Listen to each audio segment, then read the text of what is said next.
नमस्कार मंडळी, संगीताच रेसिपीमध्ये आपलं सगळ्यांचे खूप स्वागत आहे। आज आपण बनवणार आहोत एकदम मस्त वांगा आणि डाळ, तुरीची डाळ याची मिक्स भाजी। खूपच छान आणि टेस्टी होते। भातासोबत चपातीसोबत खूपच मस्त लागते। चला तर मग आपण कसं बनवायचं ते सुरुवात करूया। मी अर्धी वाटी डाळ घेतली स्वच्छ धुवून। आता याच्यात आपल्याला पाणी घालायचं आहे। 1 ग्लास पाणी घातले। थोडा अर्धा चमचा हळद घातली आहे। 1 लसणाची पाकळी घालते। अर्धा चमचा तेल घालते, म्हणजे कसं आपली डाळ छान अशी मऊसूत शिजेल। अर्धवट अशी शिजली की नंतर आपल्याला त्याच्यात वांग्याच्या फोडी टाकायच्यात शिजायला।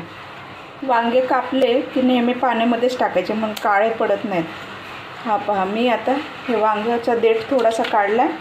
आता हे आपण वांगे असे कट करून आतमध्ये कीड वगैरे आहे का ते पण आपल्याला चेक करून घ्यायचं। हे पहा, तर मोठ्या मोठ्या फोडी करते। हे पहा, अशा मोठ्या मोठ्या फोडी करते। हे पहा, मी याच्यामध्ये 2 वांगी टाकते आणि काटे असतील तर काढून टाकायचे। मी काटे ठेवत नाही, काढून टाकते। हे पहा, हे असे काटे याचे काढून टाकायचे। आता मी 2 वांगे कट करून घेतले। आता आपल्याला थोडीशी अर्धवट अशी डाळ शिजवून घ्यायची, नंतरच आपल्याला त्याच्यामध्ये वांगे उकडाय टाकायचे, कारण वांगे लवकर शिजतात। डाळीला थोडा टाईम लागतो, तुरीच्या डाळीला, म्हणून। आता आपलं डाळ वांगे शिजेपर्यंत आपण फोडणीची तयारी करूया। तर मी हा छोटा कांदा घेतला आहे, तो आपल्याला कापून घ्यायचा आहे बारीक। टोमॅटो पण चिरून घ्यायचं आहे बारीक।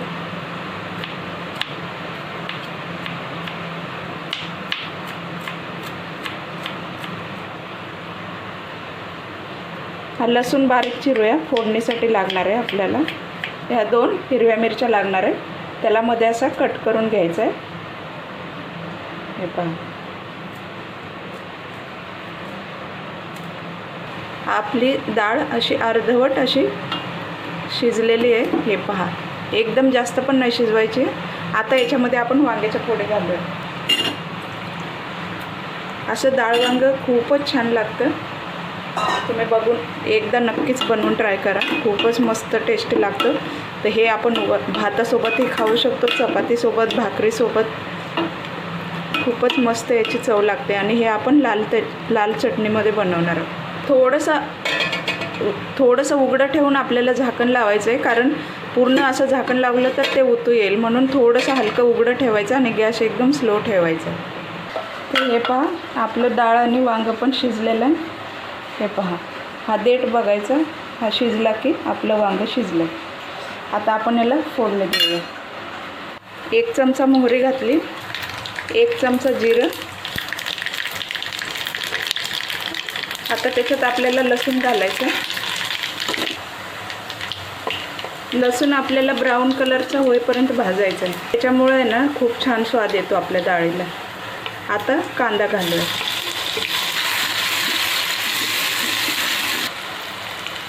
मिरच्या घालायच्यात, कढीपत्ता 2-4 पानं। असं तडका खूप छान लागतं वांगा आणि डाळीच्या भाजीला। तर त्याच्यात आपल्याला हळद घालायची, अर्धा चमचा। लाल तिखट घालायचे 1.5 चमचा। तुमच्या आवडीनुसार तुम्ही तिखट घाला। हे पहा, आता हे छान फ्राय झालं की याच्यामध्ये आपल्याला टोमॅटो घालायचं।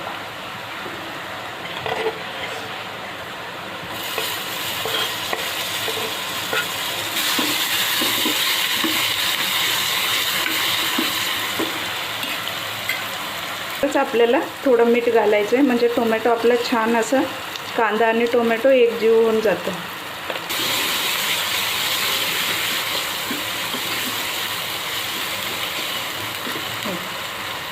थोडीशी कोथिंबीर घालूया, अर्धी, आणि अर्धी आपल्याला वरून टाकायची।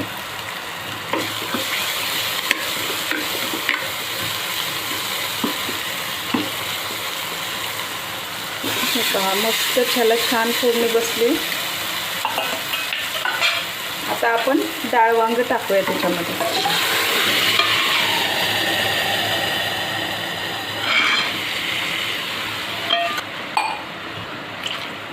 तुम्हाला हे रस्सा किती वाढवायचा ह्याच्यात ते तुमच्यावरती आहे. तुम्हाला ह्याच्यात अजून पाणी हवं असेल तर अजून पाणी घालू शकता. मी थोडं असं जरासं दरदरीतच बनवणार आहे, म्हणजे पातळ पण नाही आणि घट्ट पण नाही. हे पण मस्त. आता याला आपण छान असं उकळी येईल जराशी, तोपर्यंत याला शिजवून घ्यायचं. हे पहा, छान उकळी आली. आपली डाळ वांग्याची भाजी रेडी आहे. त्याच्यावरून आपण थोडीशी कोथिंबीर घालू आणि गॅस बंद करू.